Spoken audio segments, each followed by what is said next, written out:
Welcome students of class 10th. Welcome to a new chapter from economics development. Now the concept of development. In this chapter we are going to study what is the real meaning of development, why do some develop and other remain poor, why do we measure or how do we measure development. You will see here rich and poor, development for rich, development for poor are two different things. Now we'll start with development goals. Development is a process and goals are ever changing. Different people have different developmental goals because their aspirations, desires, and needs, as well as their life situations, are different from each other. Remember, my development goal is different, your development goal is different.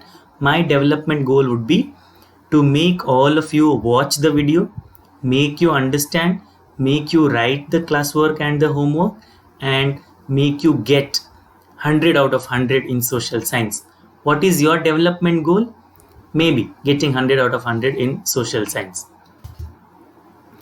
Sometimes it is conflicting in nature. Development for some may not be development for another one. It might be detrimental.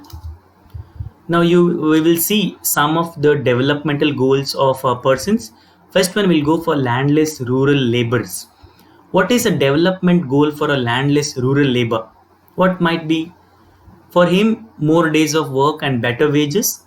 Local school is able to provide quality education for their children, and there is no social discrimination.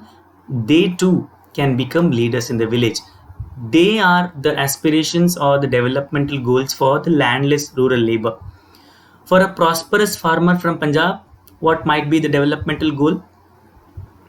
His developmental goal would be high family income through higher support prices for their crops, through hard working and cheap labor. They should be able to settle their children abroad. You will see from Punjab, a lot of them are settled in Canada. Farmers who depend only on rain for growing crops, what might be the developmental goals? Maybe good price for their crops, good rainfall, right? A rural woman from a land owning family, what might be the developmental goal for a rural woman? Probably respect for the rural women, work, wages, because she owns a land, she would obviously work. Urban unemployed youth, what is the developmental goal for urban unemployed youth? Definitely employment. He wants to have a job and he wants to earn. Boy from a rich urban family, or if boy from a rich urban family, employment is not its immediate developmental goal, maybe good education. Girl from rich urban family, now she gets as much as freedom as a brother, he able to decide what she wants to do in life because she is from a rich family. She is able to pursue her studies abroad. What about an Adivasi from Narmada Valley? There is specific reason why this is included. Adivasi, they may have land Narmada Valley where they have been pushed outside to construct the dam, the Sardar Sarovar Dam. So for them, a developmental goal would be reclaiming their land. So look at the category of the person. All of them have different developmental goals. Developmental goal for one need not be developmental goal for another one. Sometimes developmental goal for one may not be a developmental goal for another one. In the second thing that I told, arises the conflict. The conflict arises out of limited resources, presence of opportunity cost. It is the availability of the next best alternative to an action. For example, the available resources is limited and its use for one purpose creates the situation where it cannot be used for any other purpose. I'll give you an example. We'll take the Adivasis and the dam. You need electricity, for that you need to build the dam, right? To build a dam you need acres of land and people are living. So first you will go there, you will take over the land, or you will evacuate the people from the land, and you build a dam. Now one is good, the developmental goal is good, that is generating electricity. The other one, the tribal people who owned the land were evacuated. Yeah, so that is not creating electricity, is not development for them. For them, it's owning the land. So development for one may not be development for another one. That's why the conflict. Now, on a particular piece of land, we can either build homes, a school, a hospital, a club, or a mall, but only one thing. That's what I told. One thing can be done. If it is a mall that is being built, you cannot do agriculture. Individual goals and their selection. What are the goals? Now, let's say income is one goal. We want to earn more also. Income should grow more than expenditure. If your expenditure is 10,000 rupees per month, your income should be more than 10,000 rupees.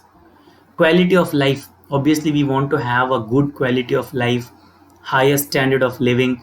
So we need clean roads surrounding the environment. Third one, the healthcare. We have a healthcare. We should have the best healthcare. That's our developmental goals, individual goal. Education. Education for all. Quality of education. Education that leads to employment. We need education desperately, which leads you to get a job. If the education given to you doesn't guarantee you a job, then the education goes into waste. Education builds your character, gives you job. Yeah. Leisure time. As income grows, our desire for leisure time and activities also grow. What do you do in your leisure time? You might be busy surfing the internet, or if you want to go to a theater. Now obviously you cannot do any of those things, but you can go to the theater, you can watch the movies there. That's your leisure time. You can read good books. You can paint. There are very good artists in 10th A and B. You can paint, you can write poems, you can play music, you can learn music, sing songs, you can do a lot of things.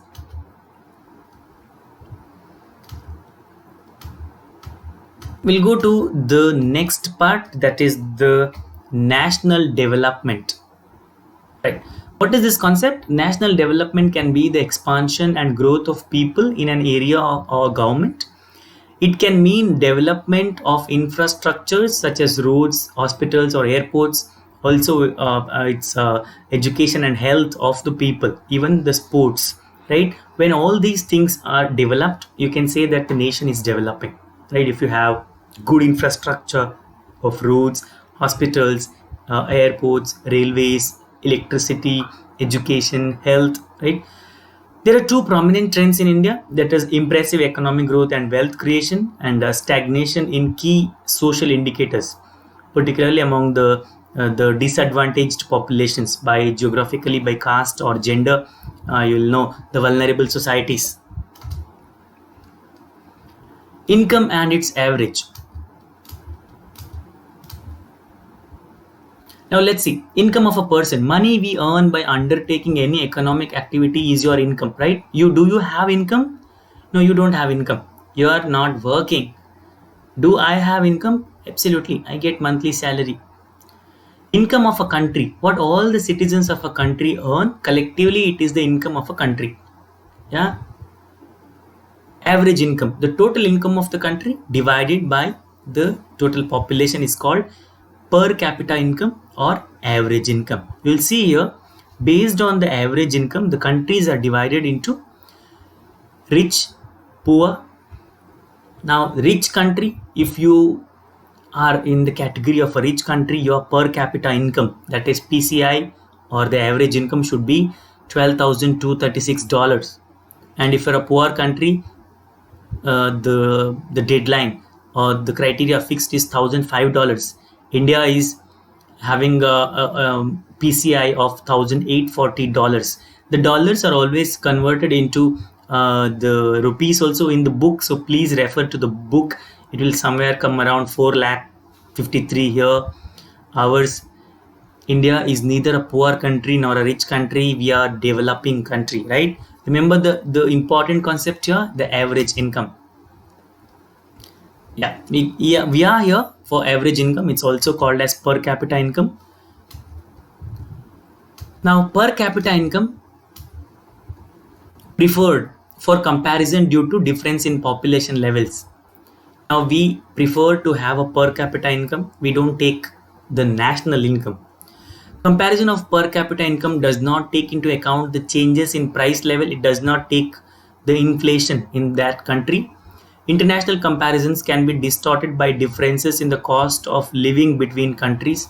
This can be changed based on the cost of living, because you see here cost of living in Mumbai is different and cost of living in Bengaluru is different, cost of living in Kolkata is different, cost of living in Guwahati is different. So it does not reflect income distribution. If the distribution of income within a country is skewed, a small wealthy class can increase per capita income far above that of the majority of the population.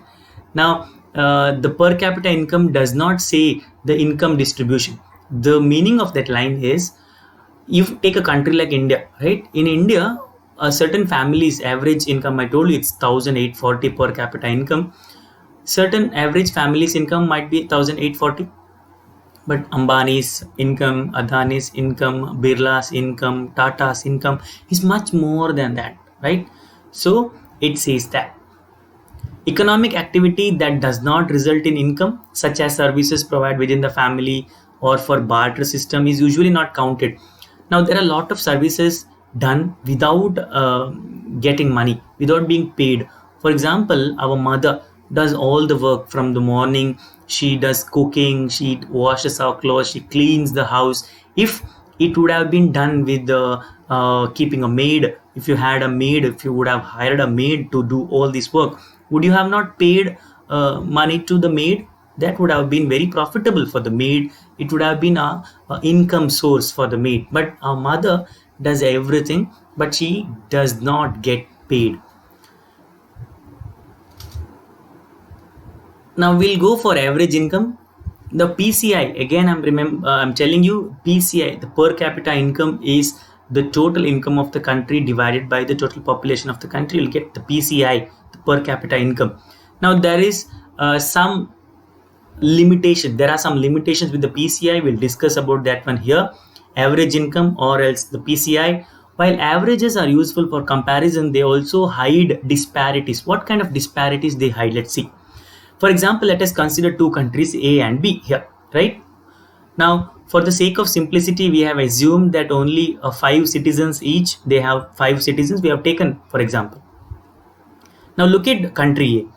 Citizen A is average income 9,500. Citizen 2, 10,500. Citizen 3, 9,800. Citizen 4, 10,000. Citizen 5, 10,200. So if you add these 5 citizens income, divide by 5, you will get an average income. Fine. Now country B, 500, 500, 500, 500, 48,000 is the income of the 5th person. You will get an average. Now can you, based on the average, can you say one country is doing good, one country is not doing good? No, obviously cannot. Look at the distribution of income. In country A, everybody is you can say that rather equally distributed. In country B, 4 people have the same income and the 5th person has lot of income. So the income distribution is not proper, it's not equal, it hides disparities. Now in some of may like to live in country B if you are assured of being its 5th citizen, but if it's a lottery that decides our citizenship number, then perhaps most of us will prefer to live in country A, even though both the countries have identical average income. Country A is preferred because it has equitable distribution, equal distribution of wealth, whereas in country B, it's one person who has most of the wealth. Hence, while average income is useful for comparison, it does not tell us how the income is distributed among people. This question is very important, guys. It will be asked in the exam.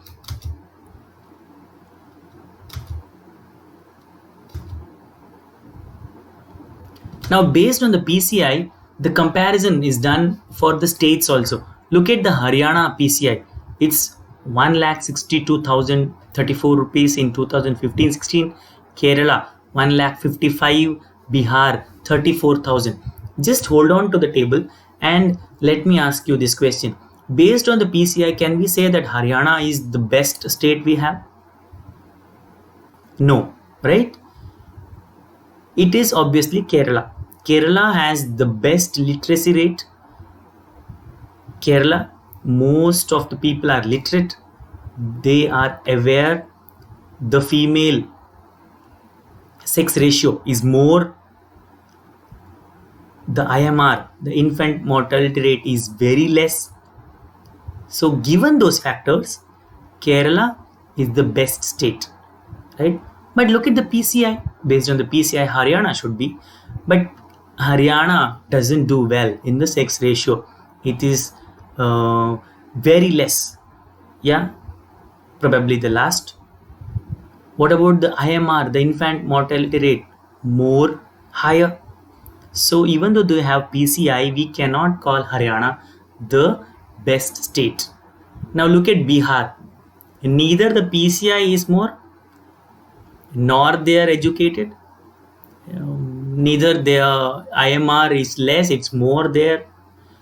It is because of a lot of reasons. Do not take me, I'm not uh, undermining the importance of Bihar. I'm telling you always, every time when I tell you about Bihar, I tell you that this is the state where the education began, the Nalanda University, right? The Takshila. A lot of IAS officers, political executives, permanent executives have been from Bihar. Permanent executives, the IAS officers and the IPS officers are from Bihar, mostly from Bihar. Still, they are not being able to do it because Bihar is hugely crowded, overcrowded. A lot of population illiteracy is also a reason.